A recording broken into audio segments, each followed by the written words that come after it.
இனிய வணக்கம் அன்பு உறவுகளே, நான் உங்கள் ஆர்ஜே நித்யா. இன்று சிங்கப்பெண் தொகுப்புல நாம பார்க்கக்கூடிய நபர் தமிழகத்திலிருந்து புலம்பெயர்ந்து மலையகம் வந்த வழித்தோன்றல் ஆசிரியர் கோமதி சங்கரன் அவர்களுடைய தொகுப்பு தான் இந்த பதிவுல நாம பார்க்க போறோம். பெயர் கோமதி சங்கரன். ஆசிரியை. ஒரு வட்டத்தின் தொடக்கம் எதுவென்பது தெரியாது. ஆனால் ஒவ்வொரு வட்டத்திற்கும் ஒரு மையப்புள்ளி உண்டு. ஒரு மாணவனின் வாழ்க்கையின் விரிவாக்கத்தை எந்த சூழ்நிலையிலிருந்து பார்த்தாலும் அதற்கு மையப்புள்ளியாக இருப்பவர்கள் ஆசிரியர்களே. ஆசிரியை கோமதி சங்கரனும் கல்வி உலகியல் ஒரு நீக்கமர மையப்புள்ளியாக திகழ்கிறார். தமிழகத்திலிருந்து புலம்பெயர்ந்து மலையகம் வந்த வழித்தோன்றலே கோமதியின் குடும்பம். தந்தை திரு சங்கரன் ஐயாசாமி மற்றும் தாயார் திருமதி மீனாட்சி தங்களின் 8 செல்வங்களோடு ரப்பர் தோட்டத்தில் வாழ்ந்து வந்தனர். வறுமையின் சூழலில் உயிர் வாழ்வதையே போராட்டமாக கொண்ட குடும்பம். அத்தகைய சூழ்நிலையிலும் சரியாமல் கருத்தூன்றி படித்தார் கோமதி சங்கரன்.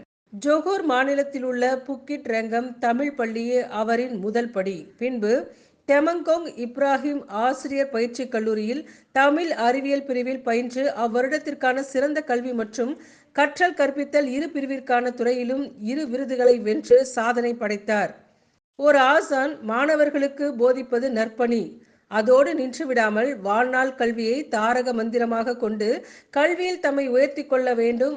இவர் தன் கல்வி தகுதியை உயர்த்தி கொள்ள அறிவியல் கல்வித்துறையில் இளங்கலை பட்டமும் மற்றும் அறிவியல் கல்வித்துறையில் முதுகலை பட்டமும் பெற்றுள்ளார். கல்வி கற்கும் இவரின் தாகம் தணியவில்லை. குடும்ப பொறுப்பு, பள்ளி பணி, சமூக சேவைகளுக்கு இடையே தம் லட்சியமான அறிவியல் துறையில் முனைவர் பட்ட படிப்பை மேற்கொண்டு வருகிறார். தம் பள்ளி மாணாக்கர்களுக்கும் சக ஆசிரியர்களுக்கும் இவர்களின் கண்முன்னே காட்சியளிக்கும் இவர் ஒரு சிறந்த எடுத்துக்காட்டு அல்லவா? மலேசியாவில் 528 தமிழ் பள்ளிகள் செயல்படுகின்றன. அதிலே முதன்மை நிலை அறிவியல் புத்தாக்க சிற்பியாக பவனி வருபவர் ஆஸ்ரீ கோமதி அவர்கள். இதுகாரும் 190க்கும் மேற்பட்ட விருதுகளை வாகை சூடியுள்ளார். இவ்வெண்ணிக்கையில் பாதிக்கு மேல் அயல்நாட்டில் வென்றவை. சமீபத்தில் 2022 மற்றும் 2023 ஆண்டிற்கான சிறந்த ஊக்கமளிக்கும் ஆளுமை சாதனையாளர் விருதினை அமெரிக்கா வழங்கி சிறப்பித்துள்ளது.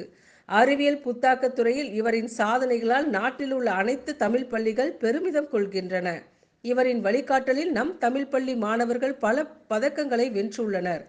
கங்கார் பூலாய் தமிழ் பள்ளி மாணவர்கள் 2020 ஆண்டில் பசுமை திட்ட தொழில்நுட்ப புத்தாக்க போட்டியில் பங்கு கொண்டு மாபெரும் சாதனை படைத்தனர். 7 பிரிவிலும் கலந்து கொண்டு 7 தங்கங்களையும் தட்டி சென்றுள்ளனர். இச்சாதனையை மாணவர்கள் ஒன்று கூடல் நிகழ்ச்சியில் கொண்டாடும் போது அது அதீத தாக்கத்தை அனைத்து மாணவரிடமும் ஆசிரியரிடமும் ஏற்படுத்தியுள்ளது. பள்ளி நிர்வாகம், பெற்றோர் ஆசிரியர் சங்கம் மற்றும் சமூக இயக்கங்களின் ஒத்துழைப்போடு இணைந்து செயல்படும் போது நம் தமிழ் பள்ளி மாணவர்கள் சாதனைகள் படைப்பது நிச்சயம். தமிழ் பள்ளியில் பயின்று தமிழ் அறிவியல் பிரிவில் ஆசிரியர் பயிற்சியை நிறைவு செய்து 3 தமிழ் பள்ளிகளில் மிக சிறந்த முறையில் பணிபுரிந்து இன்று தமிழ் மாணவர்களுக்காக தம் சக்தியும் நேரத்தையும் செலவழிக்கும் ஆசிரியர் கோமதி தன் தாய்மொழியை என்றும் மறந்ததில்லை. தம் தாய்மொழி தன்னோடு மட்டும் வாழாமல் தனது 2 மகள்களையும் தமிழ் பள்ளியில் கல்வி கற்க வழிவகுத்துள்ளது. இன்று அவர்கள் சிறந்த நிலையில் திகழ அச்சாணியாக பதித்துள்ளார். தெய்வ பக்தியோடு சங்கமமான இவரின் தமிழ் பற்றுக்கு வேறு என்ன சான்று வேண்டும்?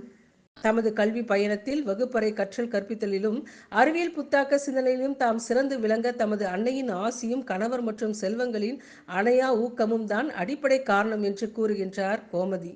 குடும்ப பின்னணி ஒருவரின் உயர்வுக்கு எவ்வளவு தூரம் கை கொடுக்கும் என்பது இவரின் வாழ்விலிருந்து நாம் அறியலாம்.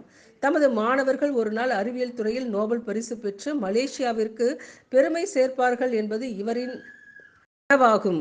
நாமும் இவருக்காக பிரார்த்திப்போம். சென்னை சிட்டி எஃப்எம் சார்பாக சிங்கப்பெண்ணுக்கு நெஞ்சார்ந்த வாழ்த்துக்களை தெரிவித்துக் கொள்கின்றோம். இன்றைய பதிவு தங்களுக்கு மிகவும் பயனுள்ளதாக அமைந்திருக்கும் என்று நாங்கள் நம்புகின்றோம். இன்றைய நாள் இனிய நாளாக அமைய வாழ்த்துக்கள். நன்றி, வணக்கம்.